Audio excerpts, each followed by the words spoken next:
Je suis super heureuse de vous retrouver ce jeudi dans une nouvelle vidéo pour parler astuces Instagram et plus particulièrement pour les stories Instagram. Il y en a pas mal que j'ai découvert récemment, d'autres que j'utilise depuis longtemps et j'avais envie de les partager aujourd'hui avec vous. J'espère qu'il y en a plein que vous ne connaîtrez pas. On va commencer tout de suite. Si la vidéo vous plaît, n'oubliez pas de la liker et n'oubliez pas d'être abonné à ma chaîne pour suivre toutes mes vidéos. Et je suis actuellement dans un décor très minimaliste, on va dire, parce que je suis dans une chambre d'hôtel au Chili. Voilà, pour ceux qui ne me suivent pas sur Instagram, moi vous savez où j'en suis dans mon état de tour du monde. Donc première astuce, c'est le collage directement de photos sur Instagram. Donc vous ouvrez n'importe quelle photo, moi j'aime bien mettre des fonds que je trouve sur Pinterest. Ensuite, dans votre galerie, vous faites copier sur une photo que vous voulez mettre. Vous revenez sur Instagram, vous faites comme si vous vouliez écrire du texte. Vous appuyez longtemps, vous faites coller et la photo se colle et vous pouvez en mettre comme ça autant que vous voulez. Donc voilà, au moins pas besoin d'autres applications pour faire des jolies compositions avec plein de photos. Vous pouvez le faire directement sur Instagram. Deuxième astuce, si vous voulez faire des compositions plus travaillées, c'est d'utiliser des applications donc externes. Donc vous me demandez souvent en message privé sur Instagram mes applications pour les stories. Donc mes trois préférés, c'est Unfold, Storylux et Nitchi. Donc sur Unfold, il y en a quelques-unes gratuites mais les plus jolies sont payantes. Donc moi j'ai acheté plusieurs packs parce que c'est pas très cher, à chaque fois c'est 2 € et vous avez une dizaine de templates pour les stories. Donc ma préférée c'est je crois le dernier qui est sorti avec tous les petits morceaux de scotch et tout, c'est vraiment super joli, j'adore les utiliser. Storylux c'est vraiment bien parce que il y en a plein de gratuits, donc c'est toutes celles qui n'ont pas le cadenas. Vous pouvez utiliser toutes celles qui n'ont pas le cadenas, vous pouvez changer les fonds, il y a vraiment des compositions très jolies, presque l'équivalent en fait des payants chez Unfold, donc j'aime bien jongler avec les deux. Et Nitchi que j'utilise beaucoup moins, mais qui permet de faire, si vous avez le temps en fait, de très jolies stories. Mais après moi j'aime bien quand même mettre directement, juste mettre voilà un petit template dans un Polaroid par exemple, et pas faire vraiment des compositions avec plein de petites choses. Mais si ça vous intéresse, elle est pas très connue, donc n'hésitez pas à la télécharger. Astuce numéro 3, c'est la palette de couleurs.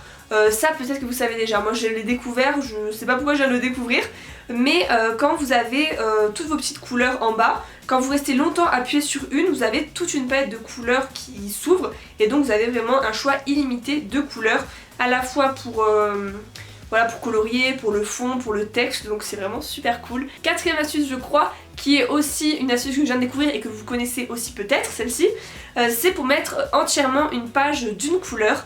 Donc quand vous avez votre pinceau avec la couleur de votre choix, vous restez appuyé longtemps sur l'écran et toute la page se met de la même couleur.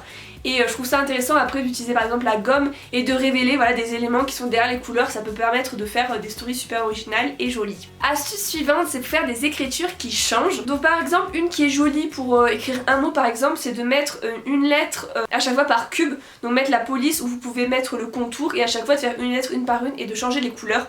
Donc en expliquant c'est pas facile mais vous allez très vite comprendre visuellement. Je trouve ça mignon, après voilà pareil il faut avoir du temps mais si vous voulez les soigner pourquoi pas. Autre astuce de texte que je fais de plus en plus c'est d'écrire un mot majuscule, de mettre un espace entre chaque lettre et après de le mettre par exemple verticalement.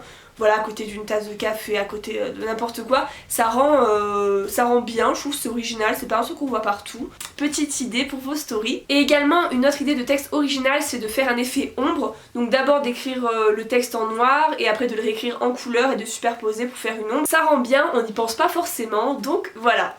Avant-dernière astuce, c'est pour mettre des petits emojis glowy, vous savez, avec un petit halo autour. Donc tout simplement, comme quand vous écrivez du texte, vous mettez votre emoji et ensuite vous prenez la police d'écriture en haut qui a le petit contour lumineux et vous aurez un petit halo blanc autour de votre emoji et voilà, ça peut rendre bien sur certaines stories en fonction de ce que vous voulez faire. Et dernière astuce pour vos stories Instagram, si vous voulez qu'elles soient vues par pas mal de monde avec les hashtags mais vous voulez pas que ça rende moche en ayant plein de hashtags sur votre photo, tout simplement vous pouvez les glisser sur le côté et ensuite diminuer la taille au maximum et ils n'apparaîtront pas sur la photo mais ils seront quand même valables et vous aurez des vues sur vos stories venant de ces hashtags. Voilà, je vous ai donné toutes mes astuces pour les stories Instagram, n'hésitez pas à me dire dans les commentaires si vous en avez d'autres. Je serais contente de les connaître et pourquoi pas les utiliser par la suite. Suivez-moi sur Instagram pour suivre toutes mes aventures et aussi mes stories. Et je vous retrouve jeudi prochain dans une nouvelle vidéo, je vous fais de gros bisous et à bientôt.